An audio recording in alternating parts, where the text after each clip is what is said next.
ಎಲ್ಲ ಪ್ರೀತಿಯ ಕನ್ನಡಿಗರಿಗೂ ರಂಗೇಶ್ ಗೌಡರು ಮಾಡುವ ಸಾಷ್ಟಾಂಗ ನಮಸ್ಕಾರಗಳು. ಶ್ರೀ ವಿವೇಕಾನಂದ ವಿದ್ಯಾಪೀಠ ಶಾಲೆ, ಕುದೂರು, ಲಕ್ಷ್ಮೀದೇವಿ ನಗರ, ಮಾಗಡಿ ತಾಲೂಕು, ರಾಮನಗರ ಜಿಲ್ಲೆಯಲ್ಲಿ ಸ್ಥಾಪನೆಯಾಗಿರುವಂಥ ನನ್ನ ಪ್ರೀತಿಯ ವಿವೇಕಾನಂದ ವಿದ್ಯಾಪೀಠ ಶಾಲೆ, ಅದಕ್ಕೆ ಅಧ್ಯಕ್ಷನಾದ ನಾನು ಶ್ರೀ ರಂಗೇಶ್ ಗೌಡರು ಕನ್ನಡಿಗರಿಗೆ ಮಾಡುವ ಸಾಷ್ಟಾಂಗ ನಮಸ್ಕಾರಗಳು. ನನ್ನ ಈ ಶಾಲೆ ಸ್ಥಾಪನೆಯಾಗಿ ಸುಮಾರು 25 ವರ್ಷಗಳು ಪೂರ್ಣಗೊಂಡಿದೆ.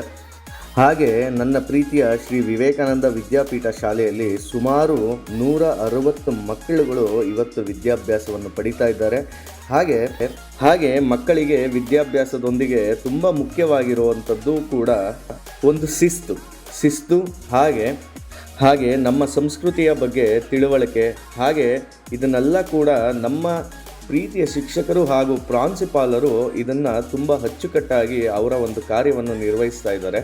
ಯಾಕಂದರೆ ಇವತ್ತಿನ ಮಕ್ಕಳಿಗೆ ಇಂದಿನ ಒಂದು ನಮ್ಮ ಸಂಸ್ಕೃತಿಯ ಬಗ್ಗೆ ನಾವೇ ತಿಳಿಸ್ಕೊಡ್ಬೇಕಾಗುತ್ತೆ. ಹಾಗಾಗಿ ನಮ್ಮ ಶಾಲೆ ಇದರಲ್ಲಿ ವಿದ್ಯಾಭ್ಯಾಸದೊಂದಿಗೆ ಹಾಗೆ ವಿದ್ಯಾಭ್ಯಾಸ ಮತ್ತು ನಮ್ಮ ಸಂಸ್ಕೃತಿಯ ಬಗ್ಗೆ ಹೆಚ್ಚಿನ ಪ್ರಾಮುಖ್ಯತೆಯನ್ನು ನಾವು ಕೊಟ್ಟು ನಮ್ಮ ಶಾಲೆಯಲ್ಲಿ ನಮ್ಮ ಮಕ್ಕಳಿಗೆ ಒಳ್ಳೆಯ ಒಂದು ವಿದ್ಯಾಭ್ಯಾಸವನ್ನು ಜ್ಞಾನದ ರೂಪದಲ್ಲಿ ನಮ್ಮ ಶ್ರೀ ವಿವೇಕಾನಂದ ವಿದ್ಯಾಪೀಠ ಶಾಲೆಯಲ್ಲಿ ನಮ್ಮ ಕಾರ್ಯವನ್ನು ನಾವು ನಿರ್ವಹಿಸ್ತಾ ಇದ್ದೀವಿ.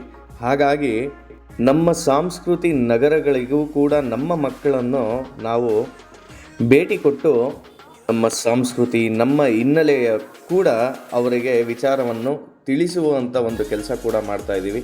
ಹಾಗೆ ನಮ್ಮ ಸಮಾಜದಲ್ಲಿ ಏನೇನು ಬೆಳವಣಿಗೆಗಳು ನಡೀತಾ ಇರುತ್ತೆ ಅದ್ರ ಬಗ್ಗೆ ಕೂಡ ನಮ್ಮ ಶಾಲೆಯಲ್ಲಿ ನಾವು ತಿಳಿಸ್ಕೊಡ್ತಾ ಇರ್ತೀವಿ. ಅದು ಬಿಟ್ಟು ನಮ್ಮ ಸ್ಕೂಲಲ್ಲಿ, ನಮ್ಮ ಶಾಲೆಯಲ್ಲಿ ಎಕ್ಸಿಬಿಷನ್, ಹಾಗೆ ಒಂದು ಸಾಂಸ್ಕೃತಿ ನಗರಗಳಿಗೆ ಭೇಟಿ, ಹಾಗೆ ನಮ್ಮ ಒಂದು ಸ್ಪೋರ್ಟ್ಸ್ ಕ್ರೀಡಾವನ್ನು ಕೂಡ ನಾವು ಹೇಳ್ಕೊಡ್ತಾ ಇದ್ದೀವಿ. ನಮ್ಮ ಒಂದು ದೇಸಿ ಆಟವಾದಂಥ ಕಬಡ್ಡಿ, ಖೋ-ಖೋ ಹಾಗೆ ಕ್ರಿಕೆಟ್ ಕೂಡ ನಮ್ಮ ಶಾಲೆಯಲ್ಲಿ ಮಕ್ಕಳಿಗೆ ತುಂಬ ಟ್ರೈನ್ಡ್ ಆಗಿರುವಂಥ ಒಬ್ಬ ಕೋಚ್ನ ಕರೆಸಿ ಆ ಕೋಚ್ ಅವರ ಮುಖಾಂತರವಾಗಿ ನಮ್ಮ ಮಕ್ಕಳಿಗೆ ಆ ಒಂದು ಕ್ರೀಡಾಪಟುವನ್ನು ಕೂಡ ನಾವು ದಾರಿ ಎರಿತಾ ಇದ್ದೀವಿ. ಹಾಗೆ ಈ ಶಾಲೆಯ ಅಧ್ಯಕ್ಷರಾದಂಥ ಶ್ರೀ ರಂಗೇಶ್ ಗೌಡರು ಕೂಡ ನಮ್ಮ ಒಂದು ಶಾಲೆಯ ವಾರ್ಷಿಕೋತ್ಸವವನ್ನು ತುಂಬ ದೊಡ್ಡ ಮಟ್ಟದಲ್ಲಿ ನಾವು ಇದೇ ಕುದೂರು ಹೋಬಳಿಲಿ ತುಂಬ ಗ್ರ್ಯಾಂಡಾಗಿ ಸೆಲೆಬ್ರೇಷನ್ ಮಾಡಿರ್ತೀವಿ. ಹಾಗೆ ದೊಡ್ಡ ಆ್ಯಕ್ಟ್ರಸ್ ಕೂಡ ನಮ್ಮ ಶಾಲೆಯ ಬಗ್ಗೆ ಮಾತಾಡೋವಂಥ ಒಂದು ದೊಡ್ಡ ಮಟ್ಟಕ್ಕೆ ನಮ್ಮ ರಂಗೇಶ್ ಗೌಡ್ರವರು ಈ ಶಾಲೆಯ ಒಂದು ಹೆಸರನ್ನು ದೊಡ್ಡ ಮಟ್ಟಕ್ಕೆ ತಗೊಂಡೋಗಿದ್ದಾರೆ. ಹಾಗೆ ನಮ್ಮ ಮಕ್ಕಳು ಮುಂದಿನ ಜೀವನದಲ್ಲಿ ಎಲ್ಲ ನಮ್ಮ ಸಂಸ್ಕೃತಿ ಹಾಗೂ ಪ್ರತಿಯೊಂದು ಪೂಜೆಯನ್ನು ಕಲಿಯಬೇಕು ಅಂತ ನಮ್ಮ ಶಾಲೆಯಲ್ಲಿ ನಾವು ಸರಸ್ವತಿ ಶಾರದಾ ಮಾತೆ ಪೂಜೆ ಕೂಡ ನಾವು ಮಾಡ್ತೀವಿ. ಹಾಗೆ ತಂದೆ ತಾಯಿಯ ಬೆಲೆ ಈಗಿಂದನೇ ಮಕ್ಕಳು ಗೊತ್ತಾಗಲಿ ಅಂತ ಅಂದ್ಬಿಟ್ಟು ತಂದೆ ತಾಯಿಯ ಪಾದ ಪೂಜೆಗಳನ್ನ ನಾವು ಮಾಡಿಸ್ತೀವಿ. ಹಾಗೆ ಎಲ್ಲ ಕ್ರೀಡೆಗಳನ್ನು ನಮ್ಮ ಶಾಲೆಯ ಮಕ್ಕಳು ಅಚ್ಚುಕಟ್ಟಾಗಿ ಕಲೀಲಿ ಅನ್ನೋದೇ ನಮ್ಮ ಒಂದು ಧ್ಯೇಯ ಆಗಿರುತ್ತೆ.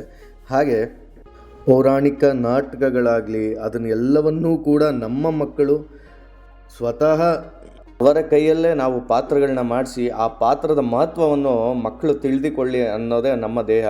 ಹಾಗೆ ನೋಡಿ, ಎಲ್ಲ ಕಡೆ ನಾವು ಇತಿಹಾಸ ಹೊಂದಿರೋ ಕಡೆ ಕೂಡ ನಾವು ನಮ್ಮ ಮಕ್ಕಳ ಜೊತೆಗೆ ನಾವು ಇತಿಹಾಸವನ್ನು ತೋರಿಸುವಂಥ ಒಂದು ಪ್ರಯತ್ನ ಮಾಡ್ತಾ ಇದ್ದೀವಿ. ಹಾಗೆ ನಮ್ಮ ಕಲ್ಚರಲ್ಲಿರುವಂಥ ಪ್ರತಿಯೊಂದು ಹಬ್ಬ ಕೂಡ ನಮ್ಮ ಶಾಲೆಯಲ್ಲಿ ಇವತ್ತು ಆಚರಣೆ ಮಾಡ್ತಾ ಇದ್ದೀವಿ. ಇವತ್ತು ಮಕ್ಕಳ ವಿದ್ಯಾಭ್ಯಾಸದೊಂದಿಗೆ ನಮ್ಮ ಸಂಸ್ಕೃತಿಯ ಒಂದು ಪರಿಚಯವನ್ನು ಕೂಡ ರಂಗೇಶ್ ಗೌಡರು ಮಾಡ್ತಾ ಇದ್ದಾರೆ. ಹಾಗೆ ನಮ್ಮ ಶಾಲೆಯ ಶಿಕ್ಷಕರು ಹಾಗೆ ಪ್ರಾಂಶುಪಾಲರು ಪದವಿ ಪೂರ್ಣಗೊಂಡು ತಮ್ಮ ಕಾರ್ಯವನ್ನು ಅಚ್ಚುಕಟ್ಟಾಗಿ ನಿರ್ವಹಿಸಿ ಬರ್ತಾ ಇದ್ದಾರೆ ನಮ್ಮ ಶ್ರೀ ವಿವೇಕಾನಂದ ವಿದ್ಯಾಪೀಠ ಶಾಲೆಯಲ್ಲಿ. ಹಾಗೆ ನಮ್ಮ ಕುದೂರು ಒಂದು ತಾಲೂಕಿನಲ್ಲೇ ಇವತ್ತು ಹೆಸರುವಾಸಿಯಾಗಿರುವಂಥ ನಮ್ಮ ಶ್ರೀ ವಿವೇಕಾನಂದ ವಿದ್ಯಾಪೀಠ ಶಾಲೆಯು ತುಂಬ ಒಂದು ಮುಂಚೂಣಿಯಲ್ಲಿದೆ. ಹಾಗೆ ನಿಮ್ಮ ಪ್ರೀತಿಯ ರಂಗೇಶ್ ಗೌಡರು ಕೂಡ ಒಂದು ಕುದೂರಲ್ಲಿ ಮಾದರಿಯಾಗಿ ಈ ಶಾಲೆಯನ್ನು ಮುಂದುವರಿಸ್ಕೊಂಡು ಬರ್ತಾ ಇದ್ದಾರೆ. ಹಾಗೆ ನಿಮ್ಮ ಒಂದು ಪ್ರೀತಿ ಹಾಗೆ ನಿಮ್ಮ ಒಂದು ಸಪೋರ್ಟ್ ಕೂಡ ನಮ್ಮ ಶಾಲೆ ಮೇಲೆ ಆಶೀರ್ವಾದದೊಂದಿಗೆ ಇರಲಿ. ಹಾಗೆ ನಮ್ಮ ಪ್ರೀತಿಯ ಶ್ರೀ ವಿವೇಕಾನಂದ ವಿದ್ಯಾಪೀಠ ಶಾಲೆಗೆ ನೀವು ಕೂಡ ಭೇಟಿ ನೀಡಿ ನಿಮ್ಮ ಆಶೀರ್ವಾದ ಸದಾ ನಮ್ಮ ಶಾಲೆ ಹಾಗೂ ನಮ್ಮ ರಂಗೇಶ್ ಗೌಡ್ರ ಮೇಲಿರಲಿ ಅಂತ ಪ್ರಾರ್ಥಿಸ್ಕೊತ ನಮಸ್ಕಾರ.